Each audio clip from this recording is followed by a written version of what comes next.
Varicose veins కి సరైన చికిత్స కోసం సంప్రదించండి ఎవిస్ హాస్పిటల్. నమస్తే రమగారు. నమస్తే జయ. రమగారు, మనకి చాలా పురాణ ఇతిహాసాలు ఉన్నాయి. మన వీలు వెంబడి, మన ఇష్టాన్ని బట్టి, ఉత్సుకతని బట్టి చదువుకుంటూ ఉంటాం కదా. అయితే గరుడ పురాణం తీసుకుందామండి. నాకు తెలిసినంత వరకు చాలా తక్కువ మంది చదువుతారని నేను అనుకుంటున్నానండి. అసలు గరుడ పురాణం ఏం చెప్తుంది? అందరం చదువుకోవచ్చా? దీనికి ఏమైనా ప్రత్యేకమైన నియమాలు అలాంటివి ఏమైనా ఉన్నాయా రమగారు? సాధారణంగా ఎవరు చదవరు కదండి, ఎవరికీ తెలియదు. ఇదివరకటి కాలంలో గరుడ పురాణం పేరు తెలిసిన వాళ్ళు వేళ్ల మీద లెక్క పెట్టచ్చు. కరెక్ట్ రమగారు. సోషల్ మీడియా వచ్చాక పుణ్యం కట్టుకుందాం. సోషల్ మీడియానే పుణ్యం కట్టుకుంది. గరుడ పురాణం ఏమిటో ఏమిటో ఏమిటో. ఈ గరుడ పురాణాన్ని ఫస్ట్ ప్రజలందరూ సెర్చ్ చేసింది ఆ విక్రమ్ గారి సినిమా తర్వాత.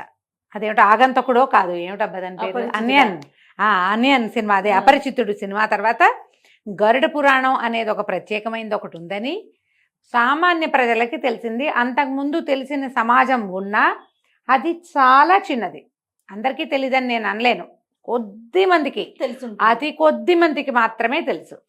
ఈ గరుడ పురాణం గురించి తెలిసిన అతి కొద్ది మందిలో కూడా చదివిన వాళ్ళు అతి కొద్ది మందిగా ఉంటారు. దాని గురించి దానినే విన్నవాళ్ళు, గురించి వినడం కాదు, అదే విన్నవాళ్ళు ఇంకా తక్కువ. అంత తక్కువగా జరుగుతుంది అది. మనకు సాధారణంగా మనం వినే పురాణాలు ఏముంటాయి జయ? జనరల్గా ఏం వింటాం?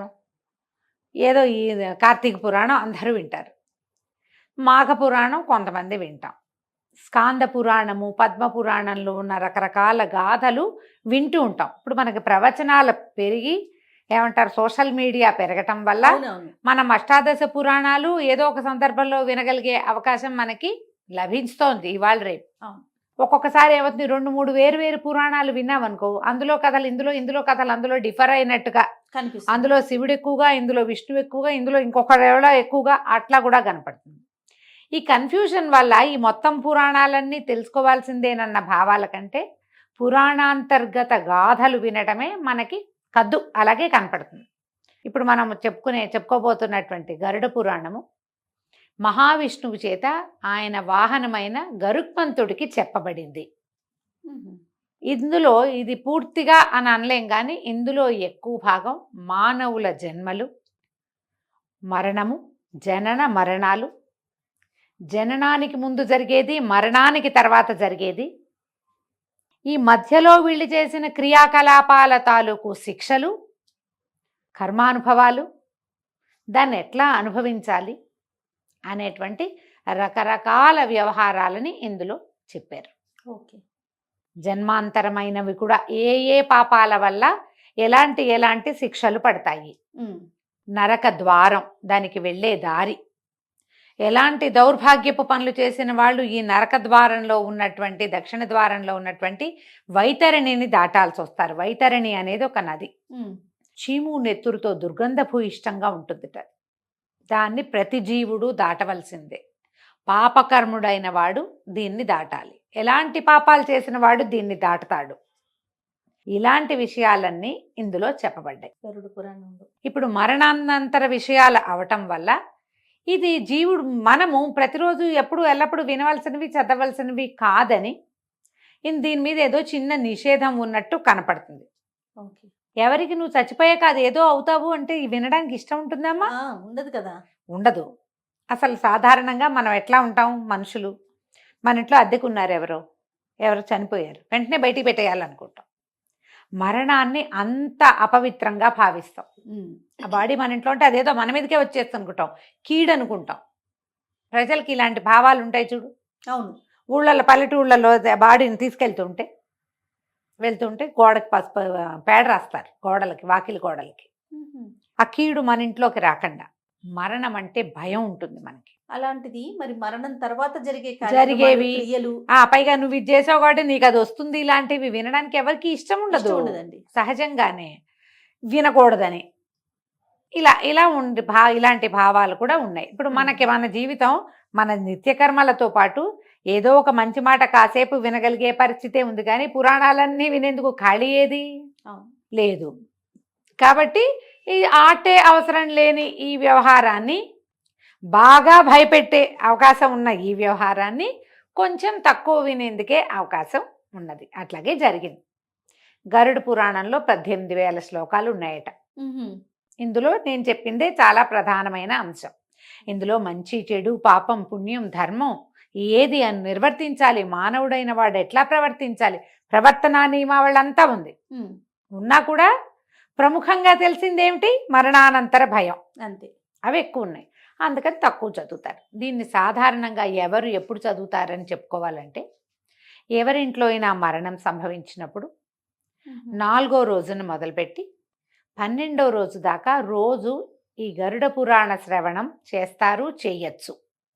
సాయంకాలం వేళ స్త్రీ పురుషులు ఎవరైనా ఎవరైనా పెద్దవాళ్ళు చిన్నవాళ్ళు అందరూ కూడా ఆ మరణం సంభవించిన ఇంట్లో, అది క్లాజు. వాళ్ళెవరింటోనో మరణం సంభవిస్తే మరింటో కూర్చుని వినడం కాదు, అది సంభవించిన ఇంట్లో.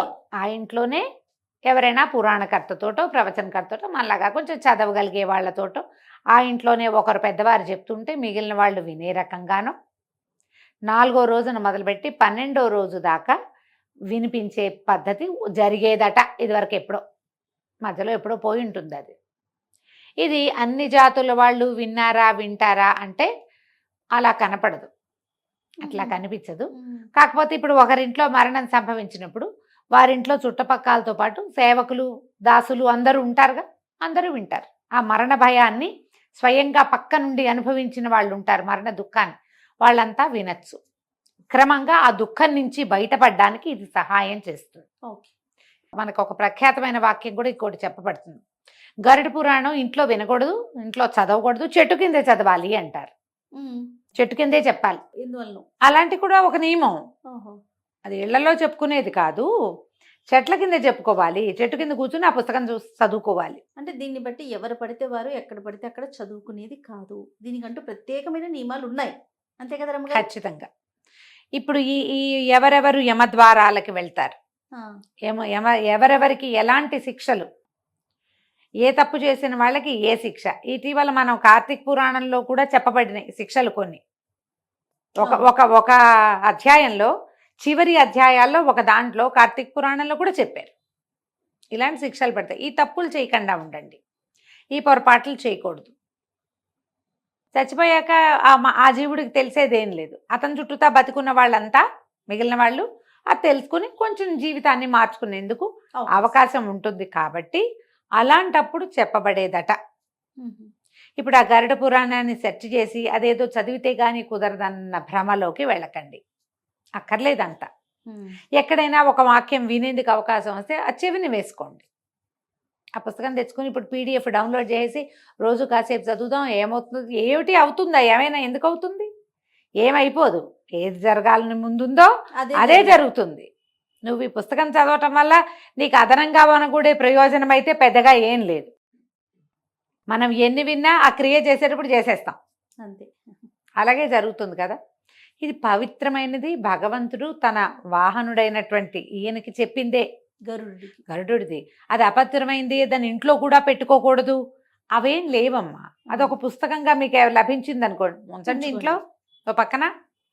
అది గరుడ పురాణం అని మీరు పుట్ట దాన్ని తీసి చదవారు కదా. పుస్తకం ఉంటేనే కొంప మునిగిపోతుంది అనుకోకండి, ఏం కాదు.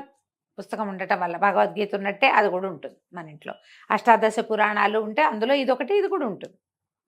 ఎవరికైనా ఈ సందర్భం వచ్చినప్పుడు మనం జనరల్గా మనం మనుషులు ఎట్లా ఆలోచిస్తారంటే, ఇప్పుడు పక్క ఇంట్లో ఏదో మరణం సంభవించింది అనుకుందాం, మన ఇంట్లో గరుడ పురాణం ఉంది, ఇచ్చాం పుస్తకం, వాళ్ళ ఇంట్లో పుస్తకం చదివారు 10 రోజులు తర్వాత మీకు ఏమనిపిస్తుంది, చావింట్లోకి వెళ్ళొచ్చిన పుస్తకం మనకెందుకు అనిపిస్తుంది. అనిపిస్తుందా జయ? ఆఖరికి వస్తువు ఇచ్చి వెనక్కి తీసుకోవటానికి కూడా మనం ఇష్టపడం. అంతగా ఆలోచిస్తామా రమ్మగారు? అంతగానే ఆలోచిస్తారు. అవును అని సమాధానం రాకపోతే చూడు, నువ్వు మరణం మన ఇంట్లో సంభవించదా? సంభవించినా సరే మన మరణం అనివార్యము, తథ్యము, దాంట్లో డౌట్ ఏమీ లేదు. అయినా కూడా అంతగా ఆలోచిస్తారు, అంతగా ఆలోచిస్తారు. నేను అంత ఎక్స్పీరియన్స్ చేయలేదు, నీకు తెలియదు పాపం. నీకు తెలియపోవటం వల్ల సంతోషంగా ఉన్నావు నువ్వు. విషయాలు ఎక్కువ తెలిస్తే బాధగా ఉంటుంది. ఏమిటి మనం ఇలా ఉన్నాం అనిపిస్తుంది. వాళ్ళు ఇళ్లలోకి వెళ్ళిన వస్తువులు రానివ్వరు వెనక్కి, పుస్తకాలు కూడా రాకూడదు, ఇలాగే ఉంటుంది. మరి మనం వెళ్ళి చూసొస్తాం, మరి మనం ఏమవ్వాలి? స్నానం చేసాంగా మనం, అయితే పోయినట్లేనా మొత్తం? పోయింది మరి, స్నానం చేస్తేనే పోతుంది. అదే ఇలా మాట్లాడితే అది వితండవాదం కింద వితండవాదం. వెళ్ళిపోతుంది. చాలా మంది వెళ్ళరు కూడా, ఆ. చాలా మంది వెళ్ళరు, తర్వాత వెళ్ళి పలకరిద్దాం అనుకుంటారు. అది మనం వెంటబడి వచ్చేస్తుంది అనుకుంటారు. మా మిత్తి అట్లా, మృత్యువు అలా భయపెడుతుంది జయ.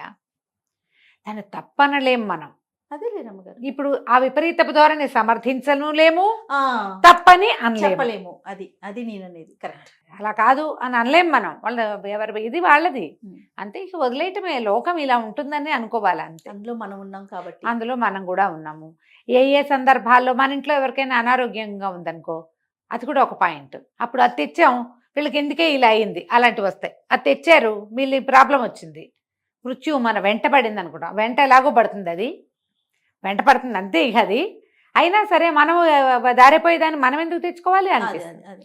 కాబట్టి ఎవరి ఆలోచన విధానం వాళ్ళది, ఒకళ్ళని సరిచేయటానికి ఏం చూడక్కర్లేదు. అంతే ఎవరి అనుభవం కూడా వాళ్ళది కదా. అయింది. ఇంతే మన గరుడ పురాణంలో ఉన్న వ్యవహారం అయితే నేను చెప్పిందే ఉంది. ఇది చెడని మంచని చెప్పడానికి వీల్లేదు. సాక్షాత్తు వేదవ్యాసుల వారే, ఈ ముందు పురాణాలు రాసిన మహానుభావులే ఇది కూడా రచించారు. ఇది కూడా మన జీవితానికి అవసరమైన విషయమే. అంతే. రోజువారీ చదువుకునే వ్యవహారం అయితే ఇందులో లేదు. రైట్ రామ్ గారు. నమస్తే. నమస్తే జయ.